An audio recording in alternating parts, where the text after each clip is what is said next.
If you're a regular around here, you don't need us to remind you that affordable phones have gotten really good over the past year or so. The Samsung Galaxy A series has been a part of that movement, and now with the Galaxy A30 and A50 we have the most powerful and feature-rich phones in the A series to date.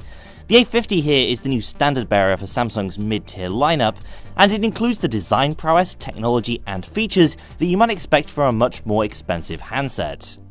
But before we get to the numbers and spec checkpoints, let's talk about this gorgeous rainbow effect back panel adorning the rear of the phone. It's not over the top ostentatious, but it does give just the right amount of extra flair to the overall package, and I really like it. Around the front, the A50 impresses with minimal bezels and a tiny display cutout up top, meaning the front face is taken up almost entirely by its 6.4-inch Full HD Plus Super AMOLED panel.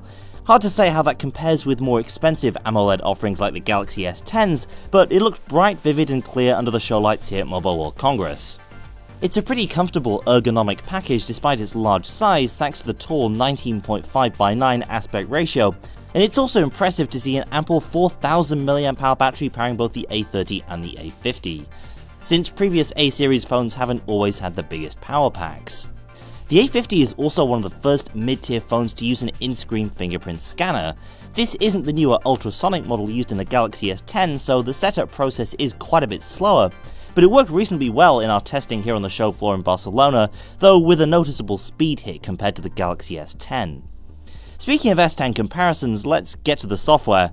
The Galaxy A50 runs Samsung's latest One UI, the same version 1.1 of the interface that you'll find on the S10, with most of the features intact and the same performant interface with easy one-handability that we've been enjoying on Samsung flagships for a few months now.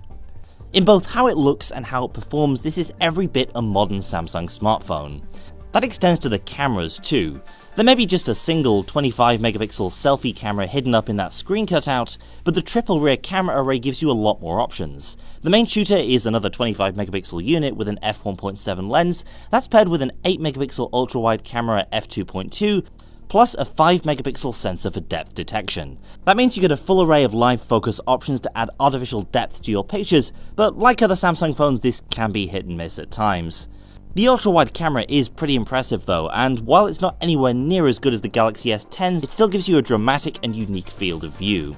The Galaxy A50 goes on sale in March, priced at around the equivalent of $350 in markets where it's sold, and at that price point it should do well, delivering a lot of the core experience of more expensive Galaxies for significantly less cash.